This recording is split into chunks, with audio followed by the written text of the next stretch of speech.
ഇതാണ് ഇവിടെ കൂടുതൽ ഒരു 10 വർഷത്തോളമായിട്ട് ഞങ്ങൾ ചെയ്യുന്ന സാധനം. ഇത് നമ്മളിവിടെ കോമൺ ആയിട്ട് കാണുന്നത്. ഇതാണ് ഞങ്ങൾ കരിഞ്ചാപ്പാടി തണ്ണിമത്തലിൽ വരുന്നത്. ഇത് ഞങ്ങള് ആദ്യകാലം മുതലേ നമ്മൾ ചെയ്യുന്നത് ഇതാണ്. ഇത് ഏറ്റവും ചെറുതാണെങ്കിൽ നല്ല മധുരവും കളറും ഉണ്ട്. ബാക്കിയൊക്കെ ഞങ്ങൾ പരീക്ഷണ അടിസ്ഥാനം ചെയ്യും. അതെങ്ങനെയുണ്ട്? ഇത് രണ്ടും ചെയ്യുമ്പോൾ അത്യാവശ്യം വിളവ് മറ്റേലും കിട്ടുന്നുണ്ടോ? വിളവ് ഏകദേശം ഒരു ആവറേജ് ഒരു 8-9 ടണ്ണാണ് ഒരു ഇവിടുന്ന് പെർ ഏക്കറിൽ കിട്ടുന്നുണ്ട് അല്ലേ? അല്ല മറ്റേ മഞ്ഞയൊക്കെ ആയാലും അങ്ങനെ കിട്ടുന്നുണ്ടോ? മഞ്ഞ ഇതിന്റെ കായ ഒരു 4-5 കിലോ സൈസ് വരുള്ളൂ മാക്സിമം. ഇത് നല്ല വിളവാണ്. പുറത്ത് പച്ച ഉള്ളിൽ മഞ്ഞ അല്ലേ? ഇത് സാധയാണ്. സാധാ. സുഹൃത്തുക്കളെ നമസ്കാരം. നമ്മുടെ പുതിയ വീഡിയോ ബാബുവേട്ടനെ എല്ലാവർക്കും അറിയാം. നിങ്ങൾ നമ്മുടെ കേരളത്തിൽ സൂര്യകാന്തി കൃഷി ചെയ്തിട്ട് നമ്മൾ നിങ്ങളുടെ മുമ്പിലേക്കൊരു വീഡിയോ ഇതിനു മുമ്പ് തന്നിട്ടുണ്ടായിരുന്നു. അപ്പോൾ നിങ്ങൾ ഇരു കൈ നീട്ടിയാണ് സ്വീകരിച്ചത്. വളരെ സന്തോഷം. അപ്പോൾ നമ്മൾ ബാബുവേട്ടൻ കൃഷിയിൽ ഞാൻ അന്ന് പറഞ്ഞിട്ടുണ്ടായിരുന്നു, സൂര്യകാന്തി കൃഷി മാത്രമല്ല വേറെയും കൃഷികൾ ചെയ്യുന്നുണ്ട് അദ്ദേഹം. അതിലേറ്റവും പ്രധാനപ്പെട്ട ഒരു വിളയാണ് നമ്മുടെ തണ്ണിമത്തൻ. അതായത് നമ്മുടെ ഈ നൊയമ്പ് കാലഘട്ടത്തിൻ്റെ മുൻപെയാണ് സാധാരണ നമ്മുടെ മലപ്പുറം ജില്ലയിലും പാലക്കാട് ജില്ലയുടെ ഈ ഭാഗങ്ങളിലൊക്കെ ആയിട്ട് ഇത് കൃഷി ചെയ്യാറ്. കാരണം ഈ ഫ്രൂട്ട്സിന് ഏറ്റവും കൂടുതൽ ആവശ്യം വരുന്നൊരു സമയമാണല്ലോ ഈ നൊയമ്പ് കാലഘട്ടം.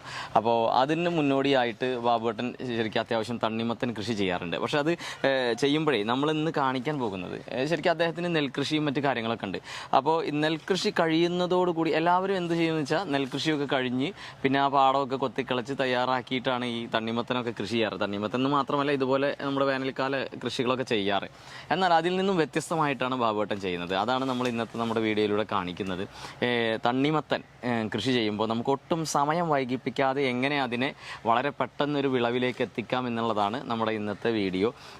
ബാബുട്ടാ, നമ്മൾ പ്രധാനമായിട്ട് എന്താണ് അതിനു വേണ്ടി ചെയ്യുന്നത്? ഇപ്പോൾ നമ്മളിവിടെ കൊയ്ത്ത് നടന്നുകൊണ്ടിരിക്കുകയാണ്. അപ്പോൾ കൊയ്ത്ത് നടന്നുകൊണ്ടിരിക്കുമ്പോൾ നമ്മൾക്ക് അത് ഇനി ഒരു 10 ദിവസത്തെ പണി പാടത്ത് കിടക്കുകയാണ്. നെല്ല് ഒരു 5-6 ദിവസത്തെ ഉണക്ക് വേണം. അത് കഴിഞ്ഞിട്ട് ചേറാണ്ട് ചേറി ചാക്കാക്കി അതിൻ്റെ അടിയിൽ വൈക്കോലും ഒന്ന് കെട്ടണം. അപ്പൊ അത്രയും സമയം നമുക്ക് നഷ്ടപ്പെടും. 10-15 ദിവസം നമുക്ക് ഒരു ഗ്യാപ്പ് വരും. നമുക്ക് ആ 10-15 ദിവസത്തെ ഇങ്ങോട്ട് നമ്മൾക്ക് ആ കൃഷി ഒന്നും ചെയ്യാൻ പറ്റാത്ത അവസ്ഥ. അപ്പൊ ആ കൃഷിനെ നേരത്തെ കൊണ്ടുവരാന് ഞങ്ങളിപ്പോ ഇവിടെ കണ്ട ട്രയല് വിത്ത് മുളപ്പിക്കാണ്. ട്രയല് നമ്മൾ തണ്ണിമത്തന്റെ വിത്ത് മുളപ്പിക്കും. അപ്പൊ ഇന്ന് ഇട്ട് കഴിഞ്ഞാല് ഒരു 3-ാമത്തെ ദിവസം അത് കണ്ണു പൊട്ടും. അത് പൊട്ടി കഴിഞ്ഞാല് പിന്നെ ഒരു 12-ാം ദിവസം 13-ാം ദിവസം നമുക്ക് നടാം. അപ്പോഴേക്ക് നമ്മളെ പാടത്ത് മറ്റുള്ള പണികളൊക്കെ കഴിഞ്ഞ് ട്രാക്ടർ ഉഴുത് മറിച്ച് എടുത്താൽ മതി അല്ലേ? അപ്പൊ ശരിക്കും നമ്മളെ അപ്പൊ നമ്മൾക്ക് ശരിക്കും ഒഴിവായി കിട്ടുന്നത് ഈ പണികളെല്ലാം കഴിഞ്ഞ് പിന്നെ തടമെടുത്ത് വിത്ത് മുളപ്പിച്ച് വീണ്ടും വെക്കുമ്പോൾ വീണ്ടും ഒരു 15 ദിവസം വൈകും. ആ 15 ദിവസം നമുക്ക് ഇവിടെ കിട്ടും. 15 ദിവസം അല്ല, ഒരു ഏകദേശം ഒരു 10-20 ദിവസത്തെ നേർച്ച നമുക്ക് കിട്ടും. ഇത് മുളച്ച് വന്ന് വീണ്ടും ഇതാക്കണ്ടേ അല്ലേ? പിന്നെ അത് മാത്രല്ല നമുക്ക് അത്രയും നനയുടെ ലാഭം കിട്ടും. ഇത് 12 ദിവസം നമുക്ക് ട്രേ നനച്ചാൽ മതി. മറ്റേ അത്രയും വെള്ളവും കാരണം നമ്മൾ അത്രയും നമ്മളെ ചെലവ് കൊടുക്കണം. അങ്ങനെ ഒരു ഗുണം കൂടി. ശരിക്കും നമ്മൾ എത്ര സ്ഥലത്താണ് നിങ്ങൾ തണ്ണിമത്തൻ എല്ലാ വർഷം ചെയ്യാറുള്ളതാണോ? ഇവര് 10-12 വർഷമായിട്ട് ഇവിടെ തുടർച്ചയായിട്ട് കരിഞ്ചാപ്പാടി തണ്ണിമത്തന്റെ പേരിൽ നല്ല ഉള്ളു കളറും മധുരമൊക്കെ നല്ല തണ്ണിമത്തൻ കിട്ടുന്നുണ്ട്.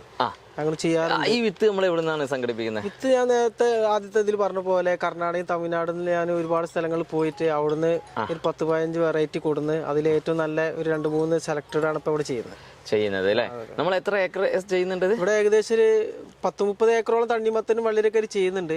ഞാനൊരു 10-12 ഏക്കർ തണ്ണിമത്തൻ. ഈ 12 ഏക്കർ തണ്ണിമത്തനേ നമ്മൾ ഈ മലപ്പുറം ജില്ലയിലെ മാർക്കറ്റ് മാത്രമാണോ അതോ നമുക്ക് മറ്റു ജില്ലയിലേക്ക് പോകാറുണ്ട്? എറണാകുളത്തൊക്കെ കൊണ്ടുവരുന്നത് സൂപ്പർ മാർക്കറ്റുകളിലൊക്കെ കൊണ്ടുവരുന്നത്. എവിടെയാണ് കൊടുക്കുന്ന അറിയില്ല. സൂപ്പർ മാർക്കറ്റിന്റെ വണ്ടി ഇവിടെ വന്നിട്ടാണ് നേരിട്ട് അവർ കൊണ്ടുവരുന്നത്. നമ്മളിപ്പോ നമ്മൾ നിൽക്കുന്ന ഏകദേശം ഒരു ജനുവരി ലാസ്റ്റ് ഫെബ്രുവരി ഈ സമയത്താണ് ഇത് നടുക അല്ലെ? നമുക്ക് എത്ര മാസം കൊണ്ട് ഇതിന്റെ വിളവെടുക്കാം? 70 ദിവസം ആകുമ്പോൾ തണ്ണിമത്തൻ വിളവെടുക്കും. നമ്മളെ സംബന്ധിച്ചിടത്തോളം കൃഷി ലാഭമാണെങ്കിലും നഷ്ടമാണെങ്കിലും ആ സമയമാകുമ്പോൾ കർഷകർ കൃഷി ചെയ്യും. ഇപ്പൊ കഴിഞ്ഞ പ്രാവശ്യം ഞങ്ങൾക്ക് 10-20 ഏക്കറോളം തണ്ണിമത്തനും വെള്ളരിയൊക്കെ വെള്ളത്തിലായി. ഞങ്ങൾ അന്ന് തുടങ്ങി ചെയ്യൂലെന്ന് അറിയാം. ഇതാ ഈ ടൈം ആയപ്പോഴേക്ക് നമ്മൾക്ക് അത് ചെയ്തില്ലെങ്കിൽ പൊറുതിയാട്ടോ, ഉറക്ക് വരില്ല. അതാണ് കർഷകന്. അതാണ് ആ ടൈമിങ് ആവുമ്പോ കർഷകന് ഇനി എന്ത് പ്രശ്നമാണെങ്കിലും അതിൽ നിന്ന് ആ അടുത്ത കൃഷിയിലേക്ക് ഒരു ചാട്ടം ചാടും ചെയ്യും. അത് ചെയ്യും. അതാണ് നമ്മളെ കർഷകന്റെ ഏറ്റവും വലിയ പ്രത്യേകത. ഇവിടുത്തെ എന്താ വെച്ചാൽ കരിഞ്ചാപ്പാടി തണ്ണിമത്തിന് വെള്ളരിക്കൊക്കെ പ്രത്യേക ടേസ്റ്റും നല്ല രുചിയാണ്. അതുകൊണ്ട് ആളുകള് ഇത് ചോദിച്ചറിഞ്ഞ കടകളിൽ നിന്ന് ചോദിക്കും. ഞങ്ങളെ പേരിൽ പല ആൾക്കാരും ചെയ്യുന്നുണ്ട്. ഇപ്പൊ പുറത്തുനിന്ന് തമിഴ്നാട്ടിൽ നിന്ന് കൊടുത്തിട്ട് മാർക്കറ്റ് കരിഞ്ചാപ്പാടി തണ്ണിമത്തന്നെ ഇറക്കാണ്ട് ആളുകളെ പറ്റിക്കലുണ്ട്. പക്ഷെ ഞങ്ങള് ഇവിടുന്ന് ഞങ്ങൾക്ക് അറിയുന്ന കടക്കാർക്ക് കൊടുക്കും, സൂപ്പർ മാർക്കറ്റുകൾ കൊടുക്കും, അല്ലെങ്കിൽ ഇവിടെ ഞങ്ങൾ ഔട്ട്ലെറ്റ് ഇട്ടിട്ട് ഞങ്ങൾ ഇവിടെ ചില്ലറ കച്ചവടം നടക്കും. ചുവന്നതല്ലേ ചെയ്യുന്നത്? അല്ല, ഞങ്ങൾ ഇവിടെ 4-5 വെറൈറ്റി ചെയ്യുന്നുണ്ട്. ഒന്ന് സാധാരണ പത്തൊക്കെ നമ്മൾ പച്ച പുറത്ത് പച്ചയും വെള്ളവും വരി, പിന്നെ അതിന്റെ ഉള്ളിൽ ചുവപ്പ്, പിന്നെ ഉള്ളിൽ മഞ്ഞ, പിന്നെ പുറത്ത് മഞ്ഞയും ഉള്ളിൽ ചുവപ്പ്, പിന്നെ അതുപോലെ ബോൾ ടൈപ്പിൽ ഒരു ജന്നാത്ത് എന്ന് പറയുന്ന സാധനം ഉണ്ട്. ഇത് പുറം മഞ്ഞയാണ്, ഇതിന്റെ ഉള്ളിൽ ചുവപ്പാണ്. ഇത് ഞങ്ങൾക്ക് ഏകദേശം 40 രൂപക്ക് ഞങ്ങൾക്ക് ഇവിടെ വിൽക്കാം. ഇതിന്റെ പ്രത്യേകത വെച്ചാൽ നല്ല ഉള്ളിൽ നല്ല മധുരവും കളറും നല്ല തരിതരിയൊക്കെ ഉണ്ടാവും. നല്ല ടേസ്റ്റഡ് സാധനമാണ്. അതുകൊണ്ട് ഇത് ഭയങ്കര ഡിമാൻഡാണ് ഇവിടെ. പുറത്ത് വരുന്നതിലേറെ നല്ല രുചിയുണ്ട് ഇവിടുത്തെ സാധനങ്ങൾക്ക്. കാരണം ഞങ്ങൾ കെമിക്കലൊന്നും ചേർക്കാത്തതുകൊണ്ട് ആളുകൾക്ക് നല്ലൊരു സാധനമായിട്ട് ഞങ്ങൾ കൂടുതൽ ചേർക്കുന്ന കോഴിവളമാണ്, ചാണകപ്പൊടി. ഇതാണ് ഇവിടെ കൂടുതൽ ഒരു 10 വർഷത്തോളമായിട്ട് ഞങ്ങൾ ചെയ്യുന്ന സാധനം. ഇത് നമ്മളിവിടെ കോമൺ ആയിട്ട് കാണുന്നത്. ഇതാണ് ഞങ്ങൾ കരിഞ്ചാപ്പാടി തണ്ണിമത്തലിൽ വരുന്നത്. ഇത് ഞങ്ങള് ചെയ്യുന്ന ഇതാണ്. ഇത് ഏറ്റവും ചെറുതാണെങ്കിൽ നല്ല മധുരവും കളറും ഉണ്ട്. ബാക്കിയൊക്കെ ഞങ്ങൾ പരീക്ഷണ അടിസ്ഥാനം ചെയ്യും. എങ്ങനെയുണ്ട് ഇത് രണ്ടും ചെയ്യുമ്പോൾ അത്യാവശ്യം വിളവ് മറ്റേലും കിട്ടുന്നുണ്ടോ? വിളവ് കിട്ടും. ഏകദേശം ഒരു ആവറേജ് ഒരു 8-9 ടണ്ണാണ് ഒരു ഇവിടുന്ന് പെർ ഏക്കറിൽ കിട്ടുന്നുണ്ട് അല്ലേ? അല്ല, മറ്റേ മഞ്ഞയൊക്കെ ആയാലും അങ്ങനെ കിട്ടുന്നുണ്ടോ? മഞ്ഞ ഇതിന്റെ കായ ഒരു 4-5 കിലോ സൈസ് വരുള്ളൂ മാക്സിമം. ഇത് നല്ല വിളവാണ്. പുറത്ത് പച്ച ഉള്ളിൽ മഞ്ഞ അല്ലേ? ഇതോ ഇത് സാധയാണ്. സാധാ വളരെ സിമ്പിൾ പരിപാടിയാണിത്. ഇതാണ് ഇപ്പോൾ ഇതിന്റെ സിസ്റ്റം. ഈ ട്രേ വെച്ചിട്ടാണ് ഇതൊന്ന് പ്രസ് ചെയ്യും. ഇത് കൂടുതൽ അട്ടി വെക്കുകയാണെങ്കിൽ നമുക്കൊന്നും കൂടി പെട്ടെന്നാവും. ഓരോന്ന് ചെയ്യേണ്ട കാര്യമില്ല. ഇനി ഇതിലൊക്കെ വിത്തിട്ടാ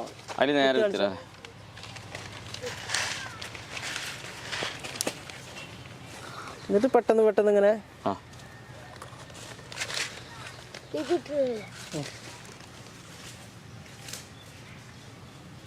ഇതാണ്. ഇതിൽ വിത്തിട്ടതിന് ശേഷമാണ് നമ്മൾ ചകിരി കമ്പോസ്റ്റ് ഇട്ടിട്ട് ഇതിങ്ങനെ ചകിരിച്ചോറ് മാത്രമാണോ നമ്മള്?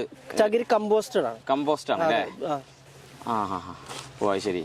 ചകിരി ചോറാവുമ്പോ എന്താ വെച്ചാല് വിത്ത് ശരിക്കും മുളക്കൂല. ഇതിന്റെ അളവ് എന്താ വെച്ചാൽ നമ്മളിങ്ങനെ പീച്ചി കഴിഞ്ഞാൽ നമ്മളെ കൈയിന്റെ ഉള്ളിൽ കൂടി ഇങ്ങനെ കുറഞ്ഞൊരു നനവില് വെള്ളം വരണം. പിന്നെ ഈ വടി ചെയ്തത് പിന്നെ നമുക്ക് നനക്കലില്ല. ഇതിന് എന്ന് മുളക്കണോ അതിന് ശേഷം പുറത്തെടുത്ത് വെച്ചതിന് ശേഷം നനയുള്ളൂ. അതുവരെ നനയില്ല. അതിപ്പോ ഇവിടെ കണ്ടോ, മൂടി വെച്ച് കണ്ടോ? മുളച്ചതാണോ? ഇതിപ്പോ ഒരു 4-ാം ദിവസമാണ് ഇന്നൊക്കെ.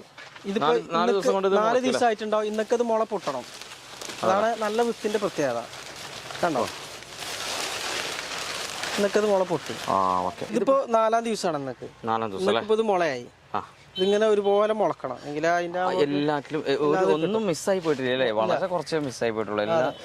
എല്ലാതും മുളക്കാണല്ലേ? മുള ഉണ്ട് ടൈലൊക്കെ മുള ഉണ്ടാവും. അതല്ലേ? എല്ലാ തൈയും മുളയ്ക്കും അല്ലേ? ഇത് മുളച്ചത് ഇങ്ങനെ ഉണ്ടാവും. അടിയിൽ കണ്ടോ? അടിയിലും നമുക്ക് യാതൊരു കേടുമില്ല. ആ മുകളിൽ വെച്ചാലും ആ ട്രേ ഇങ്ങനെ തട്ടായി വെച്ചാലും അല്ലേ? എങ്കിൽ ആ ടൈറ്റ് ആയിട്ട് നിൽക്കുമ്പോ നല്ല ചൂടിനെ കറക്റ്റ് വരുള്ളൂ, മുള വരുള്ളൂ അല്ലേ? നമ്മളിതേ എത്ര ദിവസം കഴിയുമ്പോഴാണ് ഇനി എത്ര ദിവസം വരെ ഈ ട്രയൽ വെക്കുന്നുണ്ട്? ഇത് ഒരു 12-15 ദിവസം മാക്സിമം. 2 ഇല അപ്പോഴേക്ക് 2 ഇലയാവും അല്ലേ? 2 ഇല. 3-ാമത്തെ ഇല ആവുമ്പോ നമുക്ക് നടണം. അതെ, അല്ലെങ്കിൽ വെച്ചാല് വീട് കുറയും. നടുമ്പോ നമ്മളത് അങ്ങനെ ഇളക്കിയെടുത്ത് നേരെ വെക്കുന്നു.